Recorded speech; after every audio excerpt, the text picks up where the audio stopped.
how to delete TikTok account.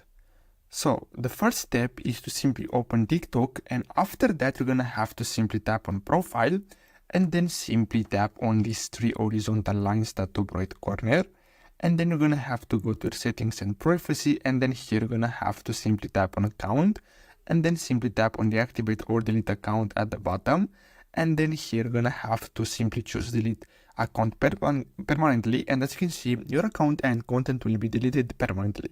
You may cancel the deletion request by reactivating your account within 30 days.